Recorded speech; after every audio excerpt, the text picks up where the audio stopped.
I think one of the interesting things, given how fucked up everything is right now, is that I don't think people running, including people running in 2028, have an obligation to defend. They need to defend rule of law, I would like to see, right? They need to defend people's rights, but I don't think they need to defend the existing institutions exactly as they exist. And so I think it's a moment where having big, bold ideas is important, and they can take many forms. The other piece, which may sound contradictory, but I think is important, is what Trump has left us, is going to leave us with, may he leave the White House, is a completely chaotic and destroyed government system that isn't doing necessarily what it's supposed to do for people. So there's an element of like bold competence. I don't know what the exact thing is, but that I think I would like to see. And maybe this is more of a 2026 thing, which is kind of, there's no, institutions are not popular, the party is not popular. So to me, some of what I'd like to see from candidates is free themselves from feeling like they're obligated to defend everybody in power and everybody who has a position of power in every institution out there, even if they're defending values. Fast. Maybe I will surprise you with a non-policy answer a little bit on this, which is, I'll tell you just my personal reflection on where I feel we're at, which is society around us is in a period in this greatest country on earth in cultural decay. Cultural decay because we see so much selfishness and greed and exploitation in every damn corner of this economy and in politics. And what it does for us and our children makes us feel we are not connected to one another. No sense that we are in an experiment together, that we're humans, we give a damn about each other. I care about your life, you care about my life. No, only get rich off the back of somebody else. Only get power over pushing somebody else down. What we got to think about is something that addresses the sense that as AI comes, there's a growing wealth and income inequality gap. There's also essentially a huge power gap. And the people who are being left behind are saying, who cares about me? Who thinks about me? And a Democrat who comes in saying, I have a vision of a couple of things, a sense of calling you into service. That government used to do this thing. We urge people to sign up for the military. We urge them to climate corps. We give you mission and purpose that is for the greater good.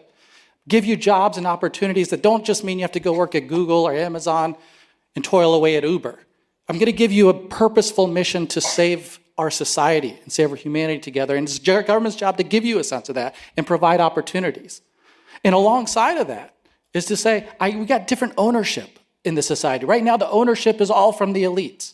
In order to have ownership, different ownership design, workers on boards, co-ops, tenant unions. We got to rethink the model. We need democracy in an economic sense. We got authoritarians who rule in the economy. We got authoritarians who rule in politics. We're going to bring that power down, and people are going to have it in our economy. And that's what Zoran is suggesting too, that we're going to use our power and we're going to have it reside with us.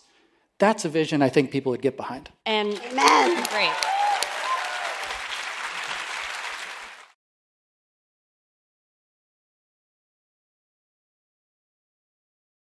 Hello, fellow Californians.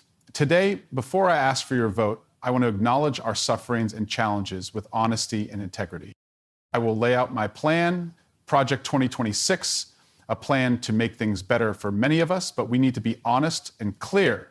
Anyone who tells you that they have all the answers, that they will make everything better for everyone, they are lying to you. What I will tell you that is different from all those failed lying politicians and failed plans and programs is this. Project 2026 will improve the lives of more Californians than any other plan that any other candidate is offering or has ever offered. Together, we are going to launch a bold new kind of citizen-led and involved online democracy. And when we do it, every authoritarian and every corrupt criminal elite, they are going to shit their pants, because together we are going to make life better for as many of us as possible. This is how we begin that process. Number one, I need a minimum of 2,500 Californians from all districts to email me now, so that you can serve as a sounding board and as advisors for our Project 2026 implementation. When I say now, I mean now, at the end of this speech, kind of now. Project 2026 is not some traditional political idea, we are going to begin bold political change in California. And every time we meet, every time I speak, we will have at least one online activity that you can participate in to make the lives of Californians better. Number two, on my website, I have laid out an interactive list of my top 5 state and national issues. I need all of you who email me to visit this website and evaluate and rank my top 5 issues and amend them as you see fit. I am not some authoritarian telling you what to do. I am a democratic leader telling you my priorities while asking you for your ideas and priorities.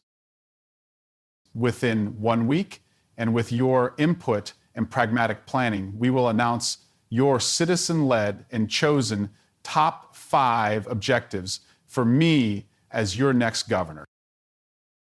Number 3, on this website, we'll have an interactive portal for every district in California. I need a minimum of 100 of you to register as a citizen of your district and to provide your top 5 local and regional issues.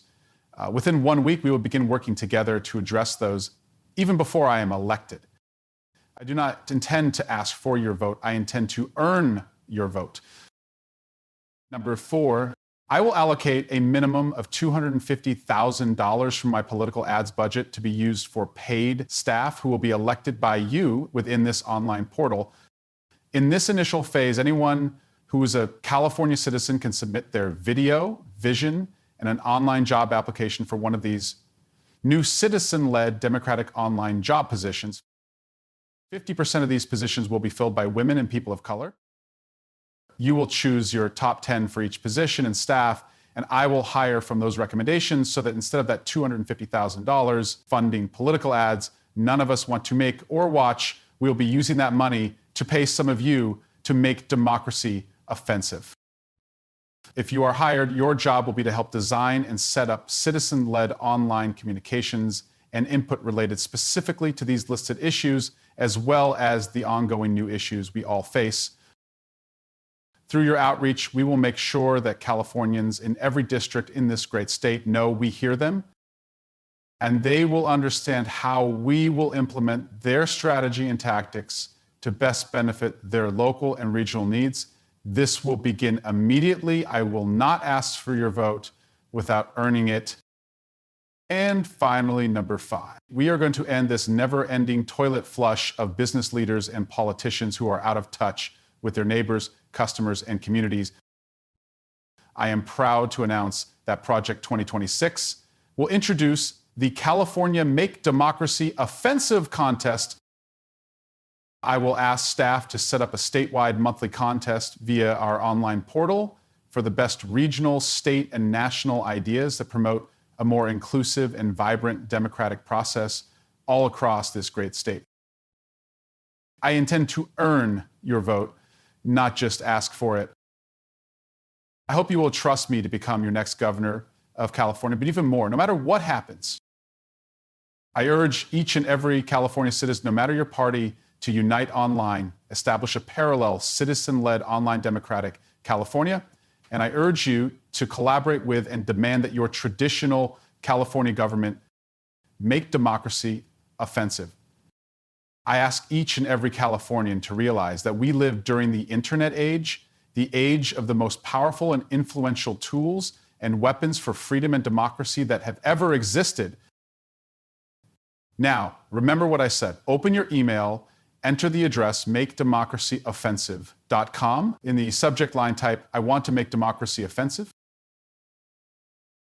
Unite online, and let's work together for all of those losing hope, as together we make democracy offensive. My name is Eric Swalwell, and if you think this is a great message, just wait, because this is just the beginning. P.S. I want to put every AI in the world on notice. 1, if I am elected governor, we will impose a state tax on every AI used in our state. That tax will be used to fund benefits to those who lose jobs or income due to AI.